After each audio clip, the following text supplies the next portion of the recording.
Students, आज हम लोग फिर से डिस्कस करने वाले हैं exercise of states of matter. तो न्यूमेरिकल प्रॉब्लम्स डिस्कस करेंगे हम लोग क्वेश्चन नंबर 7 से। आपने अपनी टेक्स्ट बुक उठा करके रख ली होगी, अगर नहीं रखी है तो अपनी टेक्स्ट बुक उठाइए और उसको खोलिए। हम लोग एक्सरसाइज के क्वेश्चन नंबर 7 से आगे सॉल्व करेंगे। तो हमारा टॉपिक ऑफ डिस्कशन है exercise states of matter. Question number है 5.7।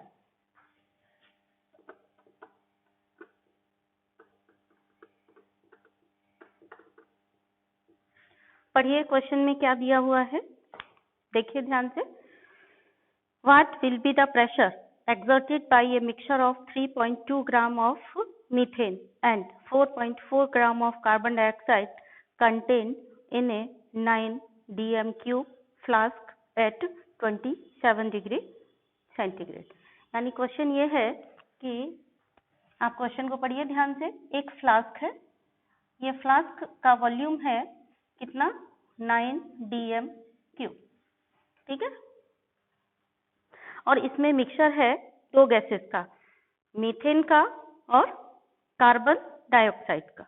अगेन पढ़िए, what will be the pressure exerted by a mixture of 3.2 gram of methane and 4.4 gram of carbon dioxide, ठीक है ना।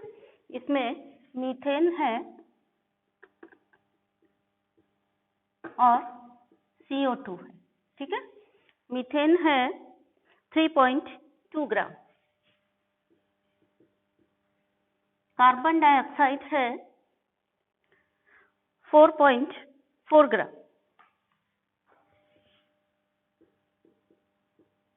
ठीक है। और वॉल्यूम ऑफ फ्लास्क है 9 dm क्यूब, यानी हमें वॉल्यूम पता है, इसका मास पता है मीथेन का, CO2 का मास पता है। और क्या पता है हमको क्वेश्चन में, और क्या दिया है, और दिया है at 27 degree centigrade. 27 degree centigrade यानी टेम्परेचर दिया है 27 डिग्री सेंटीग्रेड, दैट इज 27 + 2 73, क्योंकि बड़ा वाला टी है ये तो हमें केल्विन में रखना पड़ेगा, दैट इज 300 केल्विन। ये टेम्परेचर है। तो पूछा क्या गया है, इसमें पूछा गया है what will be the pressure of the gaseous mixture, यानी जब दोनों गैसेस का इसमें हमने फिल कर दिया है तो इन दोनों के मिक्सचर का प्रेशर क्या है वो पूछा गया है, ठीक है ना। टी मिक्सचर ये पूछा गया है। तो डाल्टन का लॉ आपसे क्या कहता है, according to Dalton's law P1 मतलब P टोटल क्या होता है, P1 + P2, यही होता है।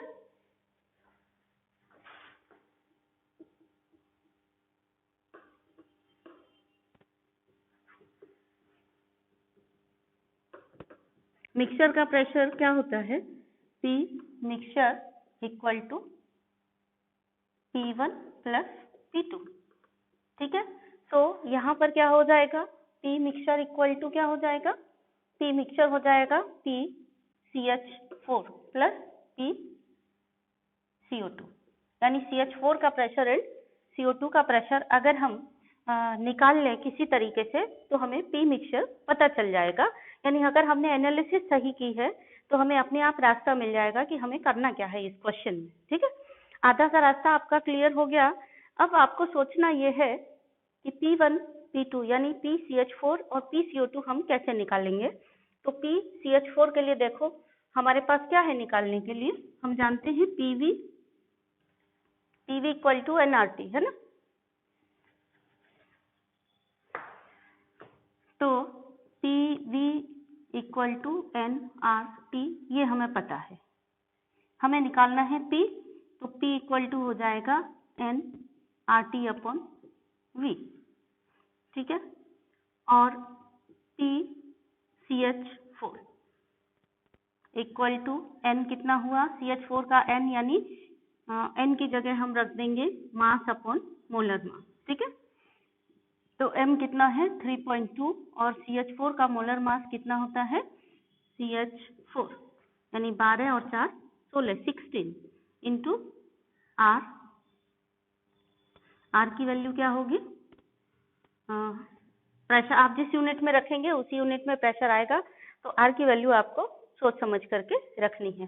सपोज हम इसको रख देते हैं 0.0821 यानी लीटर एटीएम वाली, तो हमारा आंसर भी जो प्रेशर का है वो हमारा एटीएम में आएगा। ठीक है, तो हम यहाँ पर रख देते हैं आर की वैल्यू 0.0821 लीटर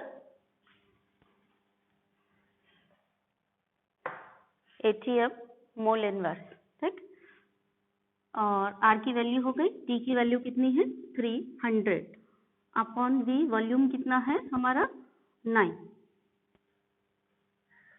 ठीक है, तो ये रखने पर हमें जब हम कैलकुलेट करेंगे इन सब को, कैलकुलेशन के बाद हमें जो प्रेशर मिलेगा 0.27 एटीएम। ठीक है, नहीं 0.55 एटीएम आएगा, थोड़ा देखिए इसको ध्यान से।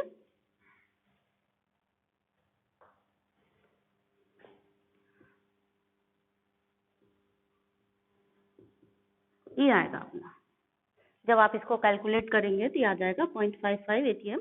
और जो रफ वर्क आप करेंगे ये हैबिट में डाल लीजिए, कॉपी के जिस पेज पर आप कर रहे हैं यहाँ पर साइड में थोड़ा सा ऐसे जगह कर लीजिए।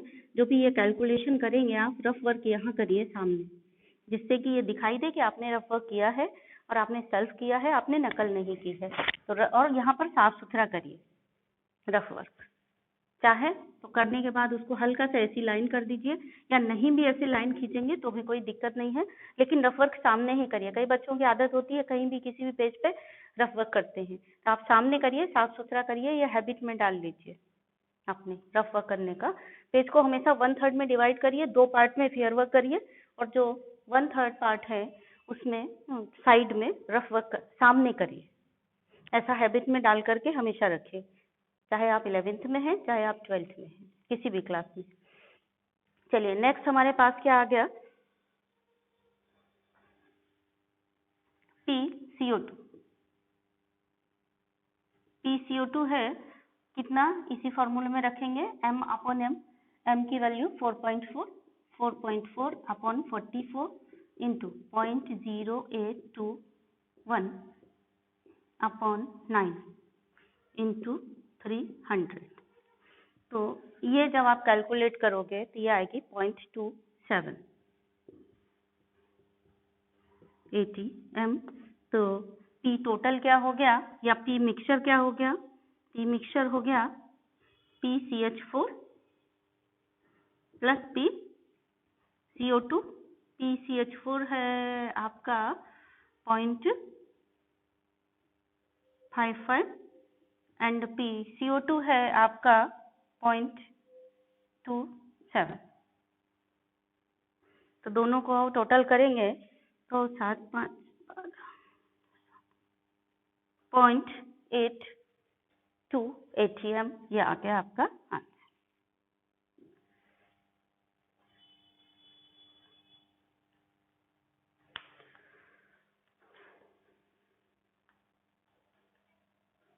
यहाँ पर कुछ आर की यूनिट्स आप लिख लीजिए, क्योंकि कई बार बच्चों को कंफ्यूज होता है कि हम क्या यूनिट लिखें आर की, तो नोट करके रखिए आर की यूनिट्स को अलग से, इम्पोर्टेंट है। आर को प्रेशर की यूनिट के अकॉर्डिंग रखना होगा। अभी हमने आर को यहाँ पे एटीएम में रखा था, इसलिए प्रेशर के आगे हमने एटीएम लिख दिया। आर की यूनिट देखिए, आर इक्वल टू होता है 0.0821 litre atm mole inverse kelvin inverse, या लीटर नहीं होगा तो यहीं पे हो जाएगा DM cube atm mole inverse kelvin inverse. ठीक है, litre 1 litre equal to 1 DM cube होता है। देन आर की वैल्यू बार में होती है 0.083। अगर प्रेशर की यूनिट बार ली है, अगर आपने आर की यूनिट एटीएम में रखी है तो आपका जो आंसर है प्रेशर वो एटीएम में आएगा। प्रेशर की यूनिट आप अगर आर की यूनिट बार में रख रहे हैं तो 0.083 ये हो जाएगा लीटर बार मोल इनवर्स केल्विन इनवर्स, या फिर लीटर की जगह हो सकता है DM क्यूब बार मोल इनवर्स केल्विन इनवर्स।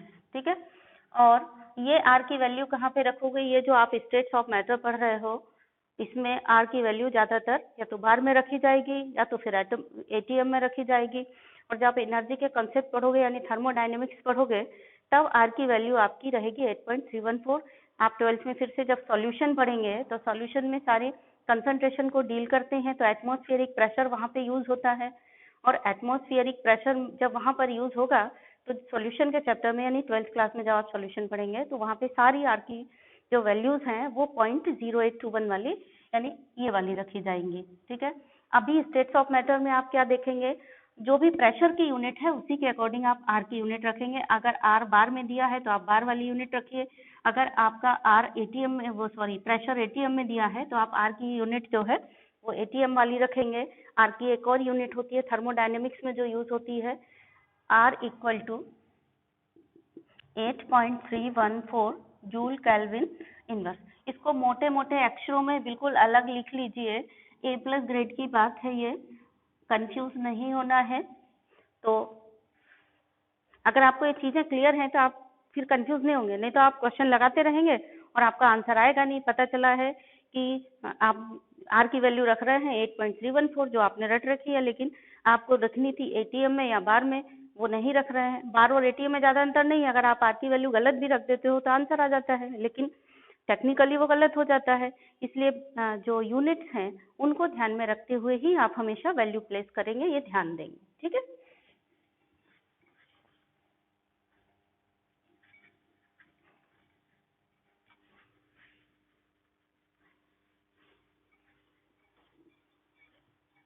ये गलती आर की वैल्यू में बहुत होती है और आर कांस्टेंट हर जगह यूज होता है।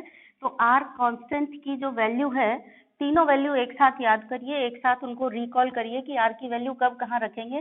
थर्मोडायनेमिक्स होती है जहां पर हम डील कर रहे होते हैं एनर्जी को, तो आर की वैल्यू रखी जाती है जूल केल्विन इनवर्स में। बाकी अकॉर्डिंग टू प्रेशर रखते हैं। सॉल्यूशन चैप्टर जो 12th में आप पढ़ेंगे उसमें सब जगह आर की वैल्यू एटीएम के हिसाब से रखी जाती है, एटमॉस्फेरिक प्रेशर के हिसाब से रखी जाती है, यानी एटीएम यूनिट वाली रखी जाती है। चलिए अब हम दूसरा क्वेश्चन डिस्कस करेंगे। क्वेश्चन नंबर 8 पर आ गए हम लोग। क्या दिया है क्वेश्चन 8 में, पढ़िए आप ध्यान से।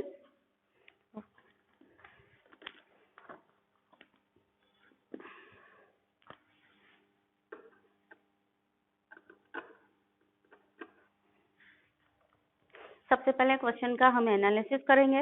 एनालिसिस जितना अच्छे तरीके से होगा उतनी जल्दी आपको रास्ता मिल जाएगा सॉल्यूशन करने का। चलिए पढ़िए।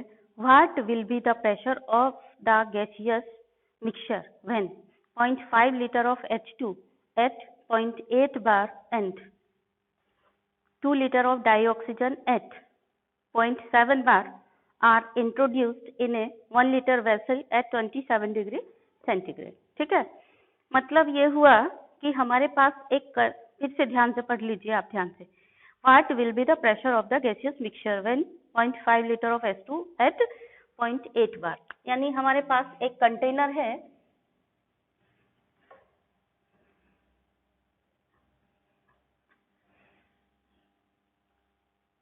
ये कंटेनर है, इस कंटेनर में हमारे पास H2 भरी हुई है। H2 इसमें कितनी है? H2 है 0.5 लीटर एंड 0.8 बार प्रेशर पर। इस कंटेनर में 0.5 लीटर H2 है यानी V जो भी है, और प्रेशर इसका है कितना? 0.8 बार। प्रेशर है 0.8 बार। ठीक, एक और कंटेनर है, इस कंटेनर में हमारे पास डाई ऑक्सीजन है, यहाँ पर है हमारे पास डाई ऑक्सीजन। डाई ऑक्सीजन का मतलब होता है O2। इसका प्रेशर है 0.7 एंड वॉल्यूम है 2 लीटर। वॉल्यूम है 2 लीटर एंड प्रेशर है इसका 0.7।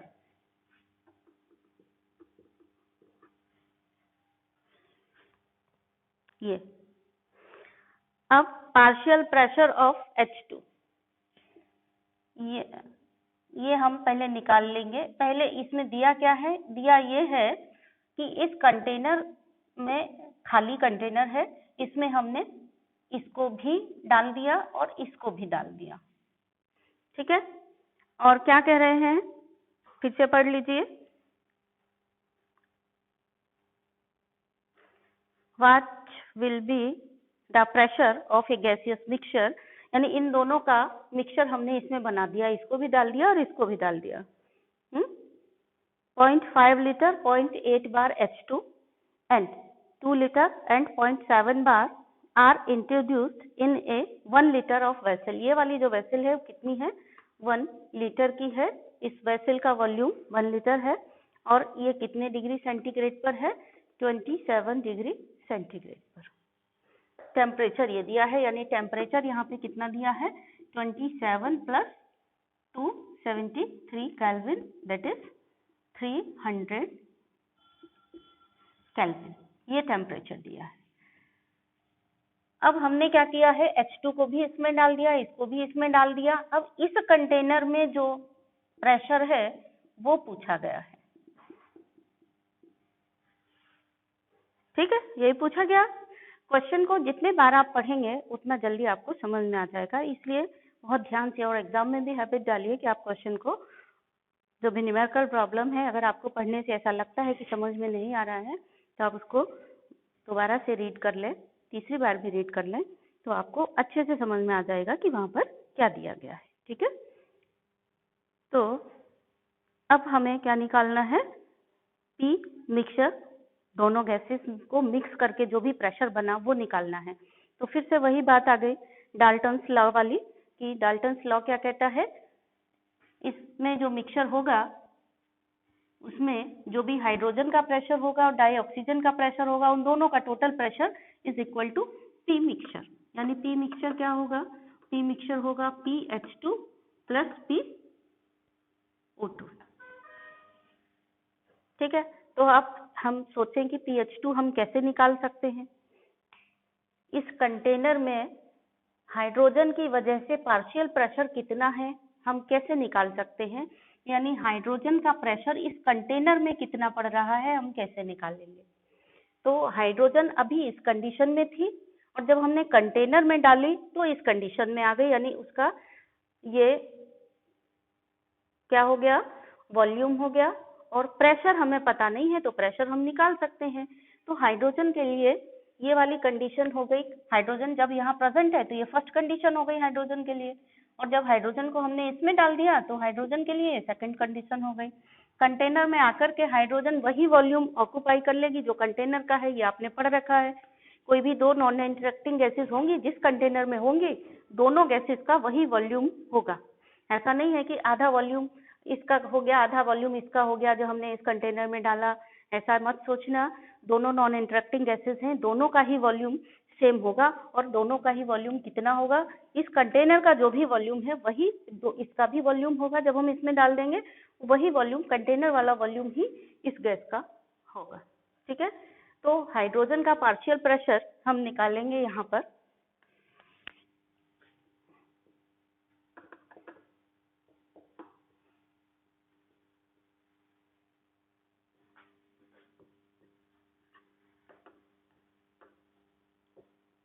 पार्शियल प्रेशर ऑफ हाइड्रोजन यानी PH2।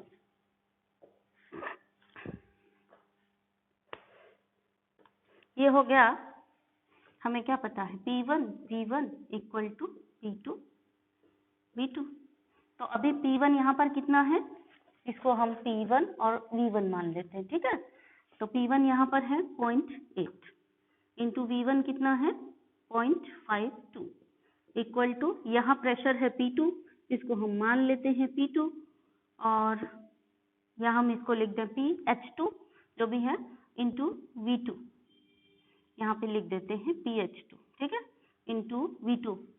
इसका वॉल्यूम कितना है 1 लीटर, ठीक है।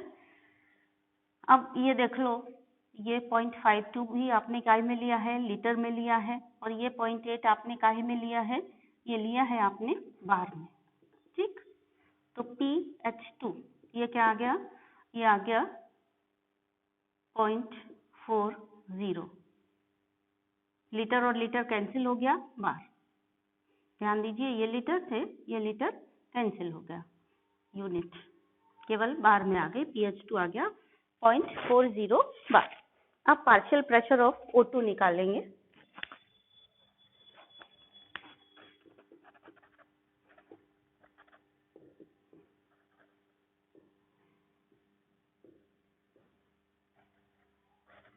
O2 that is डाई-ऑक्सीजन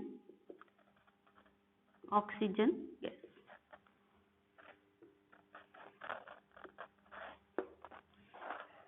ये भी हम वैसे ही निकालेंगे, P1 V1 equal to P2 V2। तो डाई ऑक्सीजन के लिए ये P1 है, ये V1 है और ये V2 है, और इसमें डाई ऑक्सीजन का जो भी होगा वो PO2 होगा, और यहाँ पे हाइड्रोजन का होगा वो PH2 होगा, और टोटल प्रेशर PH2 और PO2 के बराबर होगा। तो P1 है यहाँ पर, ये P1 0.7 है ना, और V1 0.7 कितना बार, 0.7 बार, वॉल्यूम है 2 लीटर, ये है 0.7 बार इंटू V1 है 2.0 लीटर इक्वल टू P2 यहाँ पर है PO2 इंटू प्रेशर है यहाँ पर 1, वॉल्यूम है 1 लीटर, प्रेशर तो हमें निकालना है PO2, तो PO2 इक्वल टू क्या हो गया, ये 1 को इधर ले आएंगे, यानी लीटर और लीटर कैंसिल हो गया, ये वाला केवल बार की यूनिट बची, तो बार, और ये हो गया 1.4 बार। ठीक है, तो टोटल प्रेशर क्या हो गया,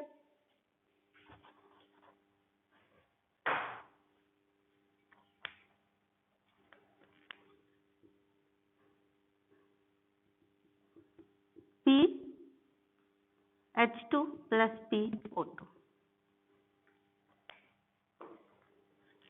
PH2 है 0.40 प्लस PO2 है 1.4 इक्वल टू, ये हो गया 1.8 बार।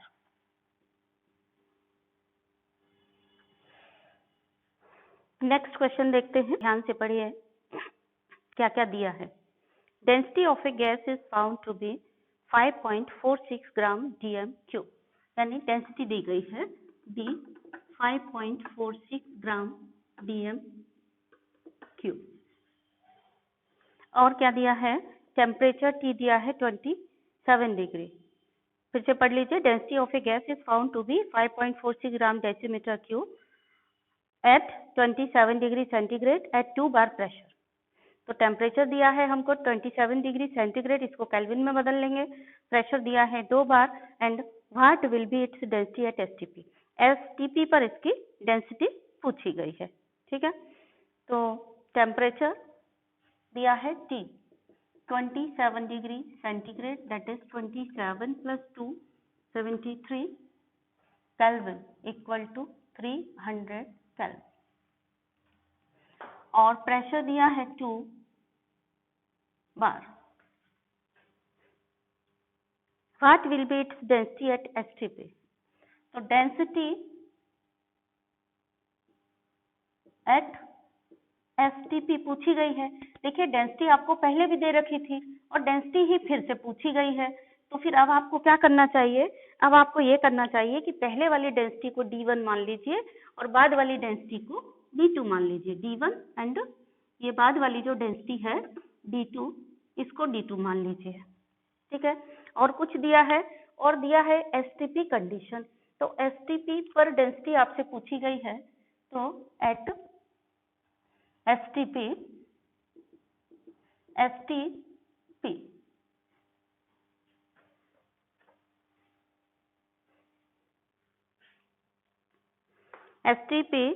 टेम्परेचर होता है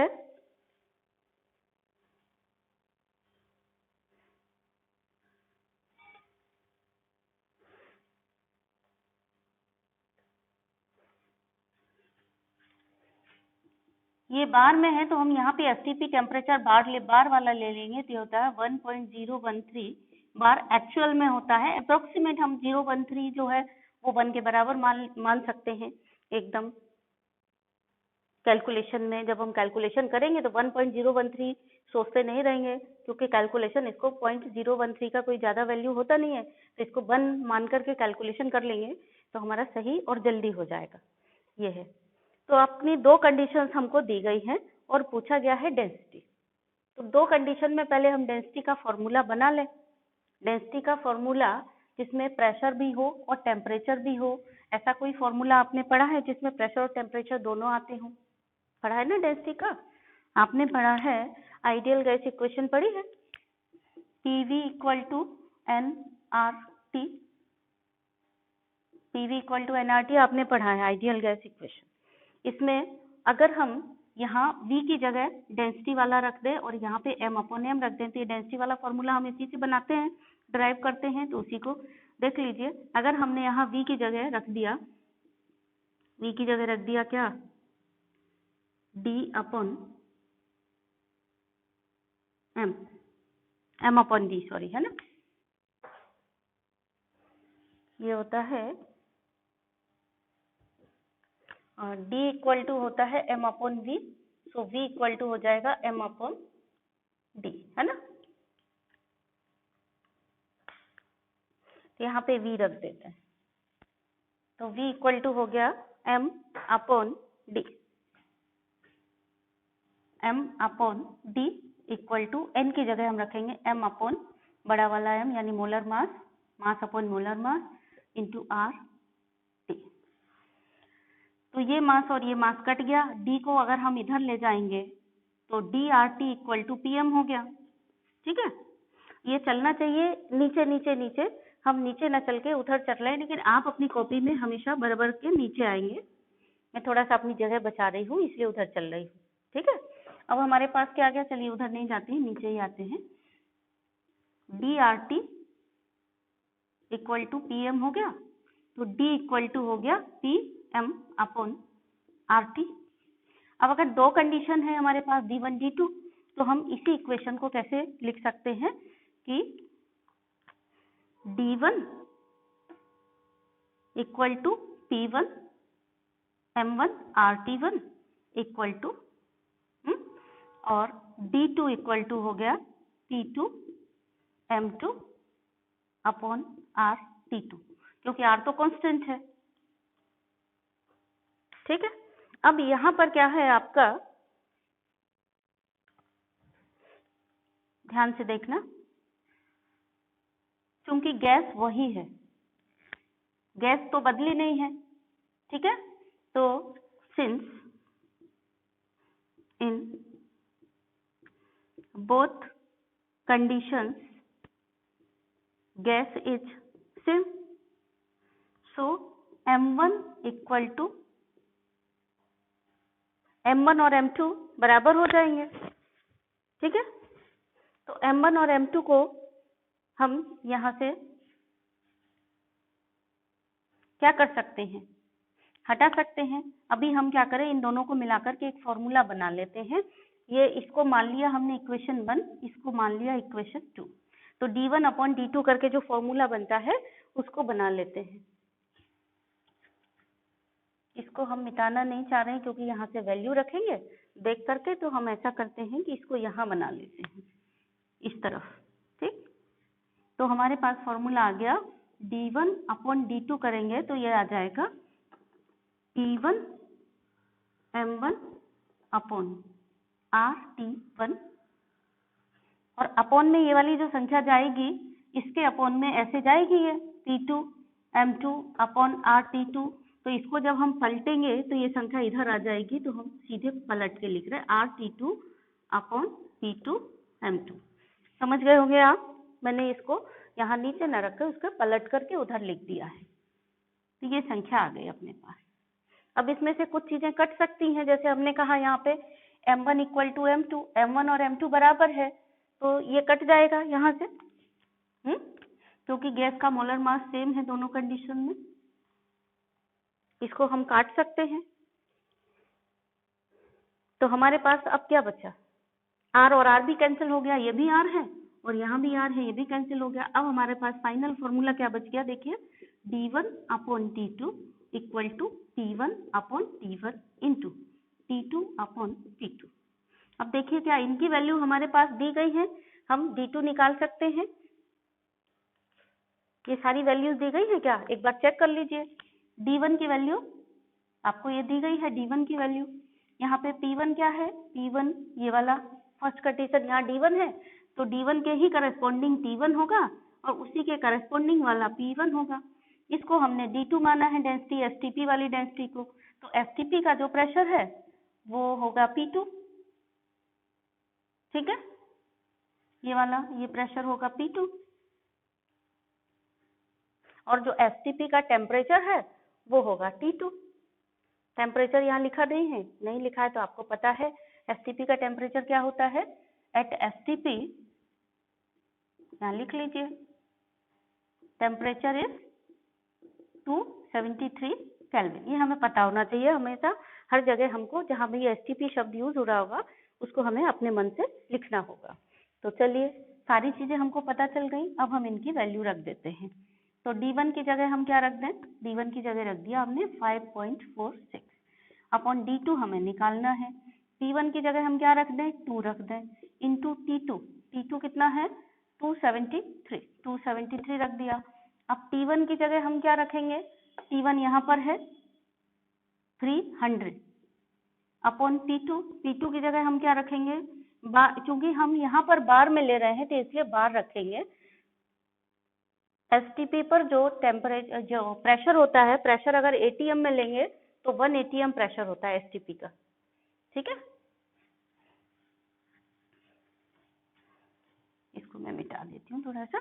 STP प्रेशर होता है, बार में लेंगे तो 1.013 बार STP का प्रेशर है और ATM में लेंगे तो 1 ATM है। हम यहाँ पे ATM क्यों नहीं ले रहे हैं, क्योंकि अभी ये P1 हम बार में ले रहे हैं, इसीलिए STP का प्रेशर 1.013 ये वाला लेंगे। तो हम लेंगे यहाँ पे 1.013।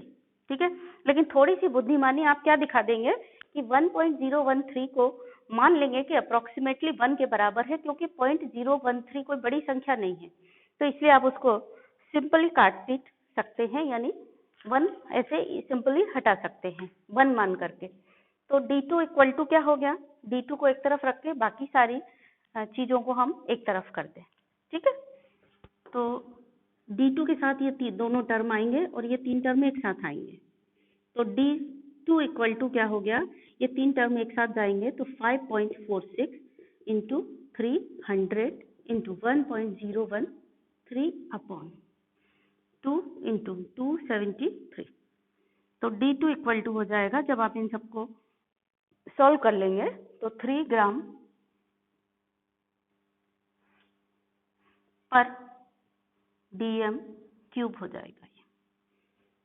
ठीक है, तो ये चीज आप ध्यान रखिए, जब आप कैलकुलेशन करेंगे तो इसको मतलब इसको बन मानिए और बस इतना कैलकुलेट करिए और फटाफट से आंसर जल्दी से निकाल दीजिए।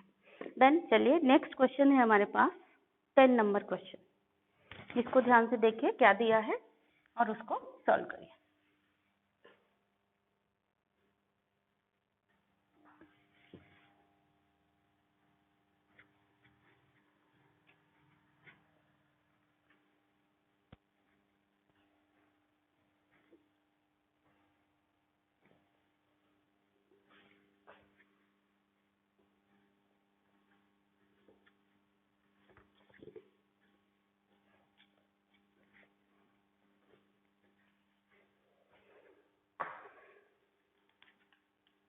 क्वेश्चन 10 में क्या दे रखा है देखिए,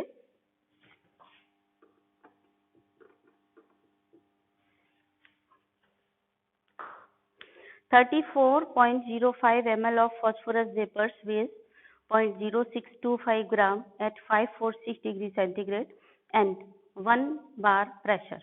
What is the molar mass of phosphorus? ये पूछ रहे हैं। ठीक है, तो फिर से एक बार पढ़िए इसको और एनालिसिस करते करते इसको यहाँ पर लिखते जाइए कि क्या क्या दिया, यानी क्वेश्चन को तोड़ करके सिंबलाइज कर लीजिए। जितना इफेक्टिवली आप सिंबलाइज करेंगे और समझेंगे उतनी जल्दी आपको क्वेश्चन सॉल्व करने के लिए रास्ता समझ में आएगा। तो 0.05 ml of phosphorus vapours. Text book तो रखे है ना आप लोग? बिना टेक्स्ट बुक रखे मत देखना वीडियो को, ठीक है? एनसीईआरटी की टेक्स्ट बुक होनी चाहिए साथ में, तभी आपको ये वीडियो समझ में आएगा और क्वेश्चन के न्यूमेरिकल प्रॉब्लम्स जितने भी आप सॉल्व कर रहे हैं वो सभी समझ में आएंगे। 34.05 ml यानी वॉल्यूम दिया है हमको V1 V मान लो, अभी कुछ पता नहीं V1 है V2 है, वॉल्यूम दिया है कितना 34.5 ml, ठीक 34.05।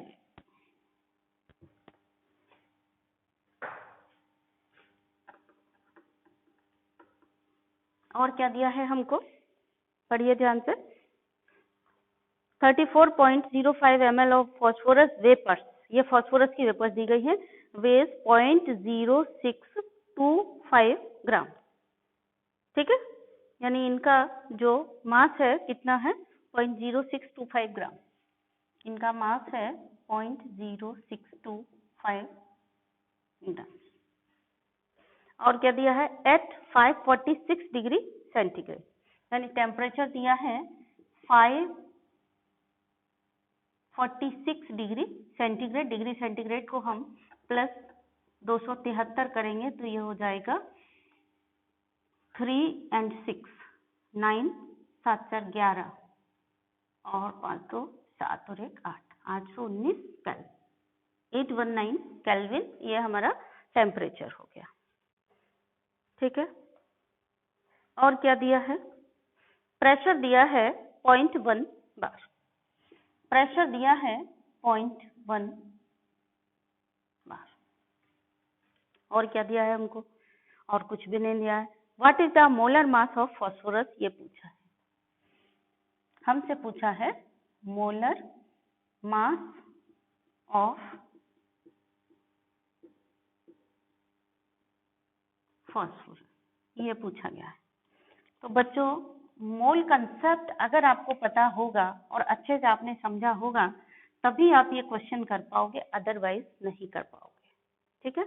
मोल कंसेप्ट में आपने क्या पढ़ा है ध्यान दीजिए, अगर नहीं याद है एक बार रिकॉल करिए। 1 मोल इक्वल टू उसका मास होता है GMM, और किसी भी सब्सटेंस के 1 मोल की जो वेपर्स होती हैं वो STP पर 22,400 ml वॉल्यूम घेरती हैं एट STP, ठीक है? यानी कोई भी गैस होगी उसका 1 मोल उसके ग्राम मोलर मास के बराबर होता है, और उसके 1 मोल की जो भी वेपर होंगे वो 22,400 ml वॉल्यूम STP पर घेरती है।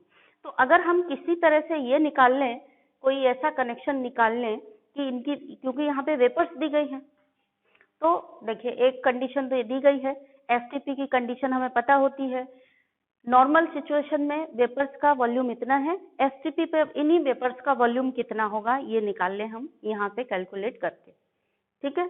तो फिर हमारे पास आ जाएगा ये, जब हमने वेपर्स का वॉल्यूम STP पर कैलकुलेट कर लेंगे फिर हम यूनिटरी मेथड यूज करेंगे और मोल कंसेप्ट यूज करेंगे।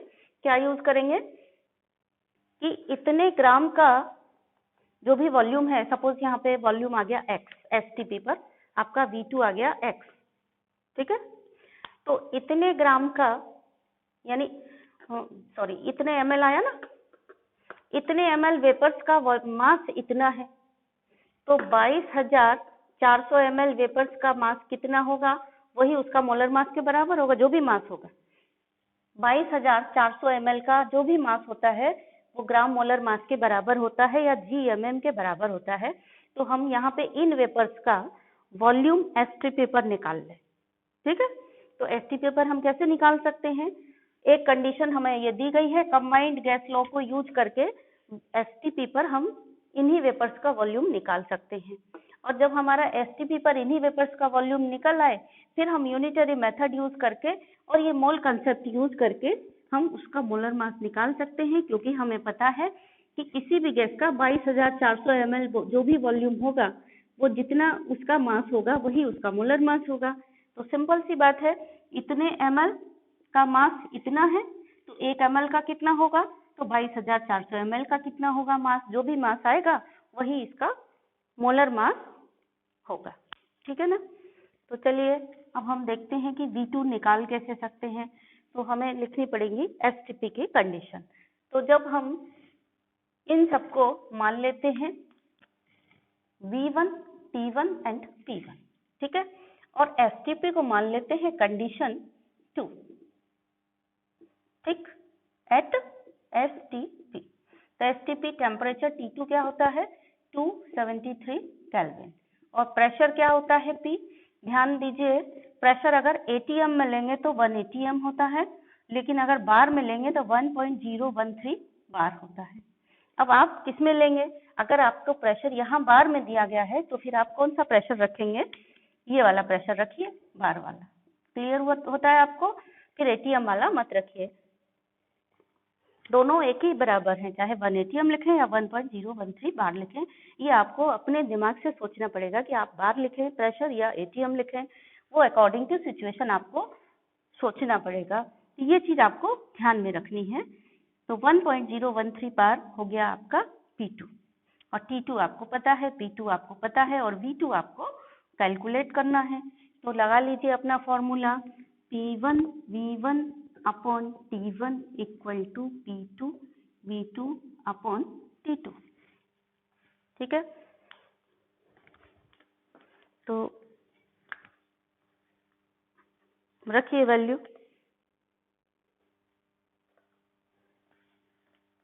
P1 की वैल्यू क्या हो गई,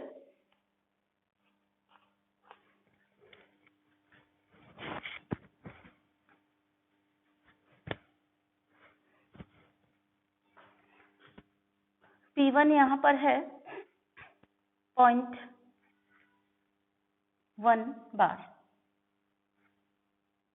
इंटू V1 है यहाँ पर कितना 34.05 ml अपॉन T1 है यहाँ पर कितना 8193, सॉरी ये 819 केल्विन, इक्वल टू P2 कितना है यहाँ पर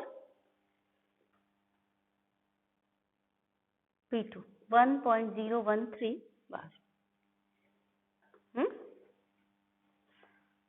इंटू V2, ये आपको निकालना है, अपॉन T2 कितना है 273 केल्विन, ठीक है।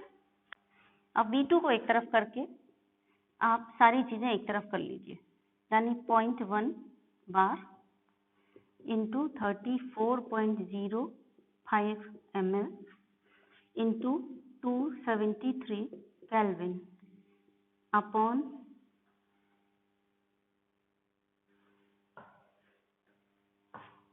819 केल्विन इंटू 1.013 बार, ठीक है।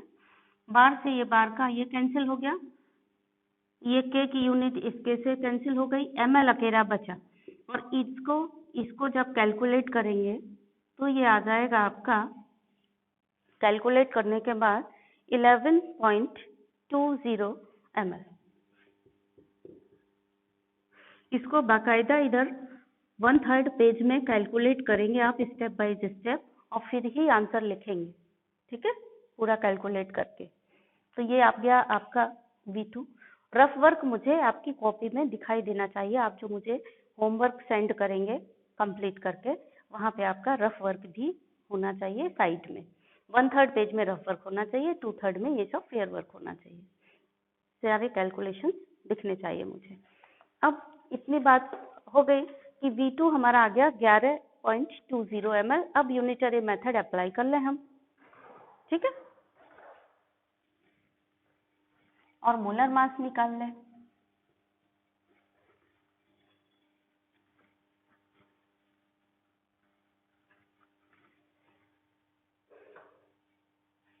तो ये एट STP आया ना, V2 ये आया एट STP पे वॉल्यूम इतना है, तो 11.20 वॉल्यूम यानी मास ऑफ 11.20 ml। कौन सी गैस थी ये, फॉस्फोरस है ना, phosphorus gas.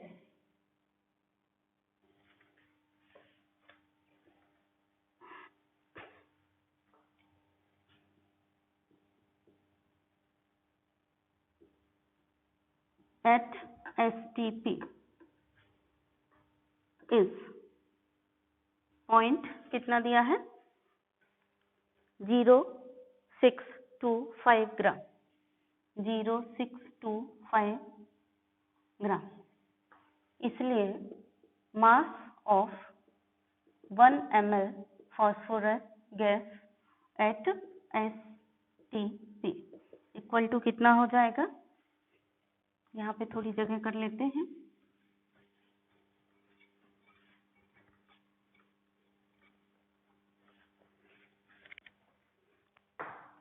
Equal to 0.0625 upon 11.20 ये हो जाएगा।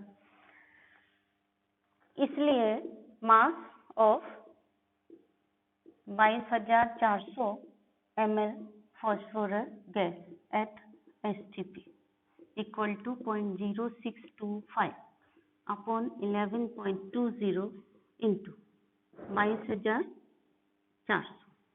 ठीक है, यहाँ पे ग्राम था तो यहाँ पे रहेगा ग्राम इंटू ये ml और ये 11, ये ml था, ये ml रहेगा, तो ml और ml कट गया, आपका जो आंसर आएगा वो सिर्फ ग्राम में आएगा। तो जब इन सबको आप मल्टीप्लाई करेंगे तो ये फाइनल आंसर आएगा आपका 125 ग्राम। ठीक है, ये पॉइंट हटाएंगे तो ये सीधा सीधा 2 बार कट रहा है, इसको और इसको काटेंगे तो सीधा अगर ए पॉइंट हटा करके यहाँ 0 बढ़ा देंगे फिर काटेंगे तो ये हो जाएगा कितना 11 दूनी 22, तो 2000 ये आ गया। ठीक है, तो नेक्स्ट स्टेप में आप चाहें जैसे लिख सकते हैं 0.0625 इंटू 2000 अपॉन, बस इतना ही है ना, इंटू ग्राम। इन सबको करेंगे कैलकुलेट तो 125 ग्राम ये आ गया आपका आंसर। 120 क्योंकि एक मोल की निकाल रहे हो ना तो ये ग्राम पर मोल ऐसे आ जाएगा, या ग्राम मोल इनवर्स ऐसे लिखो, या इसको ऐसे इनवर्स में ना लिखो तो यहाँ ऑब्लिक का साइन बना दो, दोनों सही रहेंगे। चलिए अब नेक्स्ट क्वेश्चन देखिए, हम लोग पहुंच गए हैं क्वेश्चन नंबर 11 पर। ठीक है,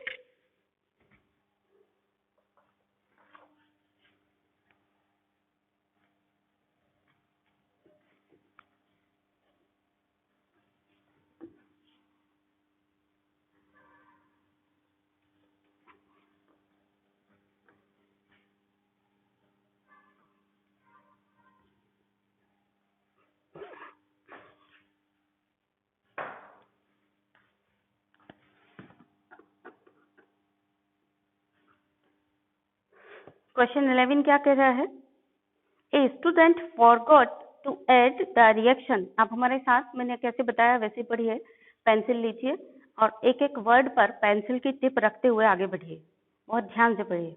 a student forgot to add the reaction mixture to the round bottom flask at 27 degree centigrade. ठीक है, बट इंस्टेड ही और she placed the flask on the flame.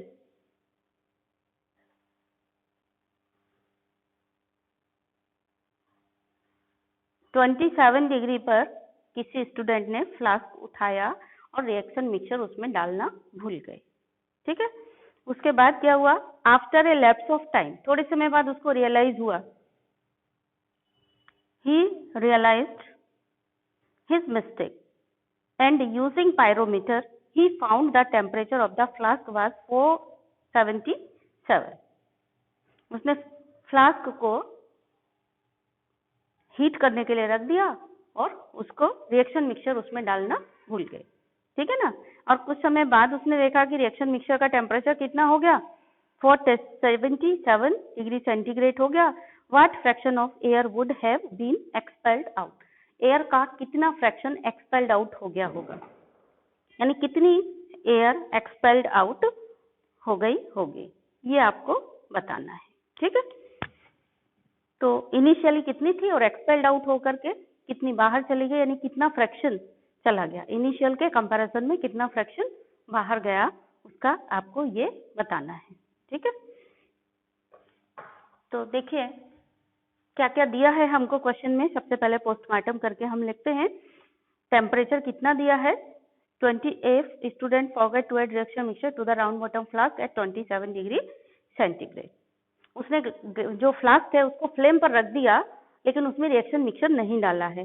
तो जब उसने फ्लेम पर रखा उस समय टेम्परेचर कितना था, 27 डिग्री सेंटीग्रेड, यानी T1 इक्वल टू कितना है, 27 degree centigrade, that is 27 plus 273 kelvin, that is 300 kelvin, T1 है इसका। देन नेक्स्ट है V1। V1 हम मान लेते हैं कि क्योंकि वॉल्यूम दिया नहीं है, फ्लास्क का कोई वॉल्यूम नहीं दिया है, तो हम अपने मन से मान लेते हैं कि फ्लास्क का वॉल्यूम मान लेते हैं V1 जो है वो V के बराबर है। फ्लास्क का वॉल्यूम V है, क्योंकि गैस को हम जिस बर्तन में डालते हैं उसी का वॉल्यूम ले लेती है, तो हम मान लेते हैं कि फ्लास्क का वॉल्यूम V है। और अगर फ्लास्क का वॉल्यूम है तो उस फ्लास्क में जो भी गैस भरी है, एयर भरी है, उसका भी वॉल्यूम V होगा। तो मान लिया हमने V1 इक्वल टू V, ये हमने सपोज कर लिया है, ठीक है। देन और क्या दिया है हमको, after a lapse of time, क्या हो गया, यानी थोड़े समय बाद टेम्परेचर उसने कितना नापा, 477 केल्विन, यानी T2 कितना हो गया, 477 डिग्री सेंटीग्रेड। तो इसको केल्विन में करेंगे तो 477 प्लस 273, तो ये हो जाएगा 750 केल्विन।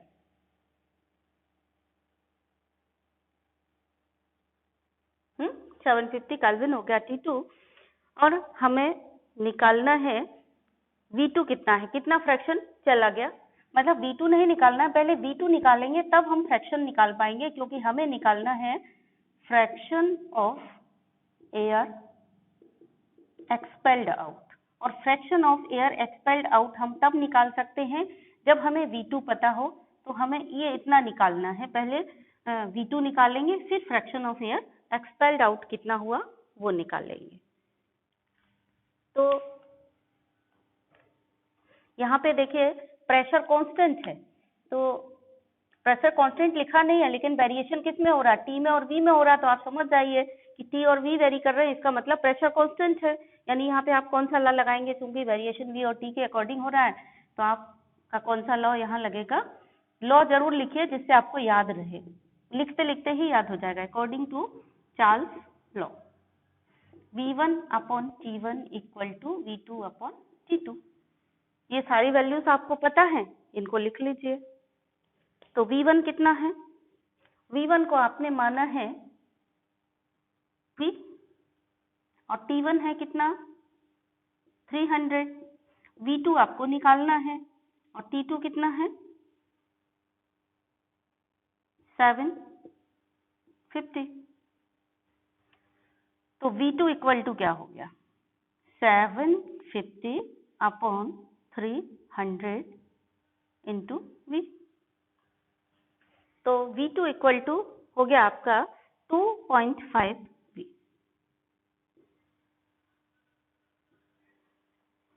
V2 इक्वल टू हो गया 2.5 V। तो कितना वॉल्यूम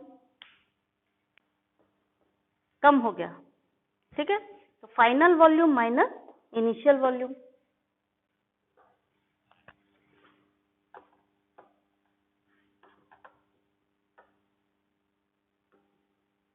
वॉल्यूम एक्सपेल्ड आउट हम कैसे निकालेंगे, V2 यानी फाइनल वॉल्यूम जो भी है बचा खुचा minus initial volume, final volume हो गया आपका 2.5 V, इनिशियल वॉल्यूम था V। तो देखो ध्यान से 2.5 V है, उसमें से V घटाओगे, कई बच्चों को समझ में नहीं आ रहा होगा कि 2.5 V में से V कैसे घटाएं। आप ये समझो आपके पास 2.5 एप्पल हैं, उसमें से एक एप्पल घटाना है, V के आगे कुछ नहीं लिखा, इसका मतलब 1 V। तो 2.5 में से एक घटाना है, तो कितना बचेगा, ठीक है, इस तरह से आप समझ लो। तो कितना बचा 1.5 V, इतना बचा वॉल्यूम। 750 केल्विन पे पहुंच गया, इतने से इतने पे पहुंच गया तो वॉल्यूम बढ़ेगा ना, क्योंकि गैस एक्सपेल्ड आउट हो गई, कंटेनर खुला हुआ है इसका, गैस एक्सपेल्ड आउट हो गई है, एक्सपेल्ड आउट होकर के उसका एक्सपेंशन होगा, वॉल्यूम बढ़ेगा। कितना बढ़ेगा वो आपने निकाला था कि वॉल्यूम इतना हो गया, यानी फाइनल वॉल्यूम 2.5 लीटर हो गया, और इनिशियल वॉल्यूम कितना था आपने माना था V, तो फाइनल वॉल्यूम में से इनिशियल वॉल्यूम को घटा देंगे, है ना। फाइनल वॉल्यूम यहाँ बढ़ेगा क्योंकि गैस बाहर निकल रही है, एक्सपेंड आउट हो गई है, और टेम्परेचर बढ़ाते हैं तो गैस का वॉल्यूम बढ़ता है, ठीक है ना। तो अब आप देखिए फ्रैक्शन आपको निकालना है कि कितना फ्रैक्शन, तो 2.5 में से कितना वॉल्यूम एक्सपेल्ड आउट हुआ, 1.5 फ्रॉम 2.5, या तो सीधा सीधा फॉर्मूला लगा दीजिए, नहीं तो ऐसे कर दीजिए, from 2.5 volume expelled equal to 1.5। अगर वॉल्यूम 1 होता मतलब पूरे वॉल्यूम में से, तो फ्रॉम 1 यानी होल वॉल्यूम, 1 का मतलब हुआ होल वॉल्यूम, एक्सपेल्ड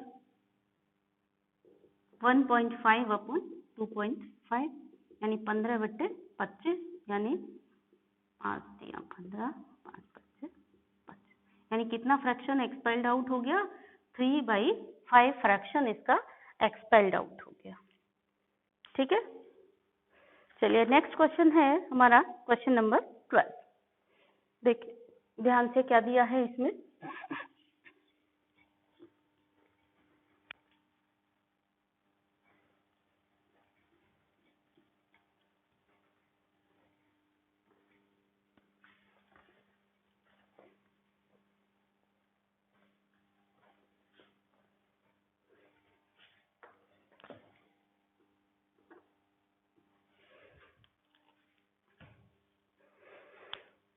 क्वेश्चन पढ़िए ध्यान से, पेंसिल उठाइए, एक एक वर्ड पे पेंसिल की टिप रख के पढ़िए।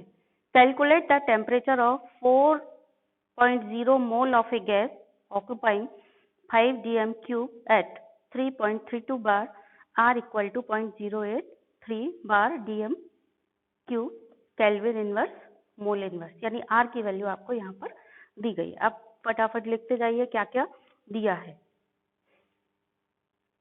4 मोल ऑफ ए गैस, यानी आपको दिया है N इक्वल टू 4 मोल, ठीक है। और क्या दिया है आपको, वॉल्यूम दिया है 5 dm क्यूब, और क्या दिया है पढ़िए ध्यान से, एट 3.32 बार, प्रेशर दिया है 3.32 बार, P दिया है 3.32 बार, और क्या दिया है, R की वैल्यू दी गई है बार वाली, R दिया है आपको 8.0 नहीं होता 0.083, और नहीं भी दी गई है तो आप ध्यान में रखिए कि ये प्रेशर बार में दिया है, इसका मतलब R की यूनिट अगर आपको अपने मन में, मीन्स R का जो वैल्यू है आपको अपने मन से लिखना है, तो कौन सा लिखोगे आप, यहाँ से बार वाला लिखोगे, ये आपको याद होना चाहिए, मैंडेटरी है कि आपको याद होना चाहिए है, यानी कि याद है। तो R इक्वल टू हो गया 0.083 बार dm क्यूब, इसका यूनिट सहित आप इसको याद रखिए, केल्विन इनवर्स मोल इनवर्स, ये हो गई R की वैल्यू। पूछा क्या है आपसे, पूछा है T, क्या लिखा है, कैलकुलेट द टेम्परेचर, तो आपके पास क्या है, ये इतनी सारी चीजें दी गई हैं, T निकालने के लिए है कुछ, N दिया है, V दिया है, P दिया है, तुरंत दिमाग में आ गया होगा कि PV equal to NRT, T को एक तरफ रखेंगे तो T इक्वल टू हो गया क्या, T को एक तरफ रखा, T इक्वल टू हो गया PV अपॉन NR, ठीक है। P कितना है, P है 3.32, V कितना है 5, यूनिट सहित रखिए, है ना, यूनिट सहित रखेंगे, हैबिट में आ जाएगा आपको, 3.32 बार, इंटू V कितना है, V है आपका 5 dm क्यूब, अपॉन N कितना है 4 मोल, into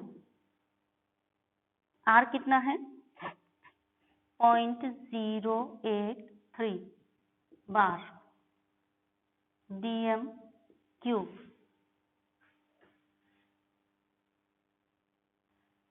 kelvin inverse mole inverse, ये है। ठीक है, अब हम सबसे पहले यूनिट्स को हिसाब किताब लगाएंगे। बार से ये बार कट गई, डीएम क्यूब से ये डीएम क्यूब कट गया, और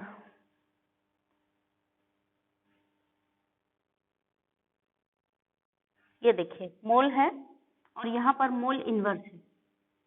मोल और मोल इनवर्स का मतलब ये मोल ऊपर पहुंच गई तो मोल से ये मोल इनवर्स, ये कैंसिल हो गया, बचा केल्विन इनवर्स, ये ऊपर जाकर हो जाएगा केल्विन, यानी आपका फाइनल आंसर काय में आएगा, केल्विन में आएगा। इसको इसको इसको जब आप और इसको सॉल्व करेंगे तो ये सब मिला करके T इक्वल टू आ जाएगा कितने केल्विन, 50 केल्विन। ठीक है, आप जब एक्सरसाइज करके हमें सेंड करेंगे तो यहाँ पर 1/3 पेज में बार बार बोल रही हूँ आपको, ऐसे डिवाइड कर लीजिए। यहाँ पे रफ वर्क आपका मुझे दिखना चाहिए कि आपने यहाँ रफ वर्क किया है। रफ वर्क करने के बाद ही आप फाइनल आंसर निकाल लेंगे।